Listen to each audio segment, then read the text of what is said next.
When I was around 7, my toothless brother and I, on long, boring taxi rides in Syria, would indulge in imperialistic fantasies of how we wanted to take over the country outside our windows. My parents would quickly crush these imperial conquests by warning, "Shh, you'll get taken by Secret Service if they hear you." The walls everywhere, we were told, could hear our revolutionary ideas and would send us to prison. Whereas children here had ghosts and the boogeyman, our equivalents were our governments. Fast forward to 2010. When I first got here, someone told me, if Harvard shut its gates, it could be its own country, just like the Vatican. As I've walked through this place every day for the past 4 years, I was struck by how true this idea was. I saw it everywhere. The Harvard nation. I saw it in the big and obvious things. We had our own version of the Statue of Liberty, the John Harvard statue, our own embassies, the Harvard clubs of Boston and London, a tax collection agency, the Harvard Alumni Association, and an endowment larger than more than half the world's countries' GDPs. We also had our own diplomatic passports. Nowhere did I see this more clearly than at U.S. immigration at Boston Logan Airport. Whenever they saw I was coming from the Middle East, "What were you doing there? Why are you here? Why did God make you from the Middle East?" But I made sure I dressed like our overly proud Harvard dads, with Harvard hat, Harvard shirt, Harvard shorts, and Harvard underwear. And as soon as they saw I was a citizen of Harvard, "Oh, you go to Harvard? Surely you must not be a national security threat. Welcome to America." And suddenly, all the gates to the American dream opened wide.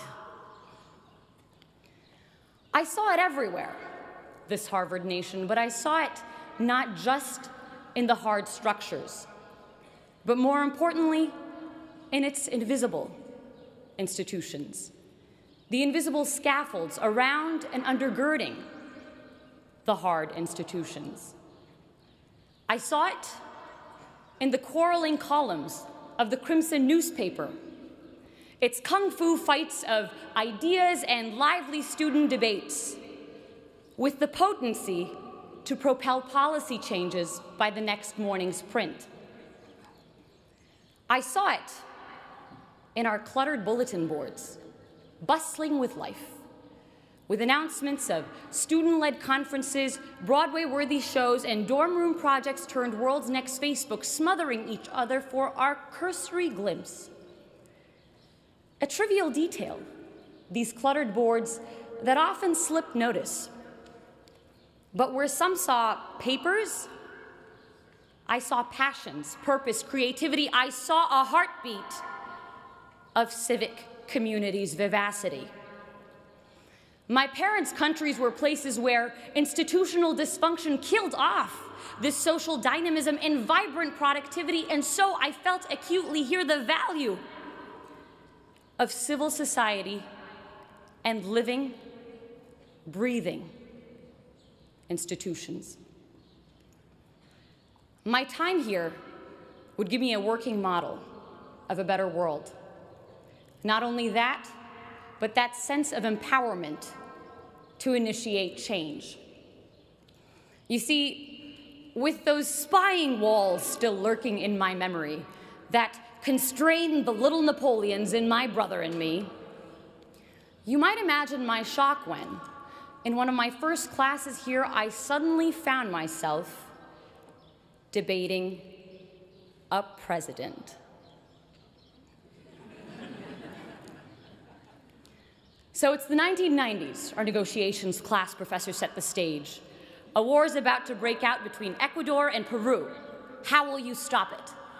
I raised my hand to respond. Wait, Professor Shapiro stopped me. Tell the president what to do. And in walked the Ecuadorian president. In bringing the president to me, in having me speak to and question a shaper of history and experience the value he saw in my view, Harvard would make me feel I too could be him. I too had the power to shape history and not just be passively shaped by it. That sense of infinite possibility we have as children to think big and conquer great things was returned to me here. A less despotic version of it. But what seemed intractable problems of the world became opportunities for me, for us, to change things. You know, when I first got here, my name was Sarah. After Harvard, it would become, hey, Harvard! With people stuffing 378 years, 5,000 acres of real estate, the entirety of Widener Library, and 32 heads of state, all into my 5'6" self. Ridiculous as it is, there's a strange reality to it. Arab-American author Renda Jarrar pictures inhabiting a new place as running barefoot, the skin of our feet collecting sand and seeds and rocks and grass until we had shoes made of everything we'd picked up as we ran. And running through Harvard Yard over the past 4 years, the skin of our feet collecting a world of experiences. We each become this place in a strange way.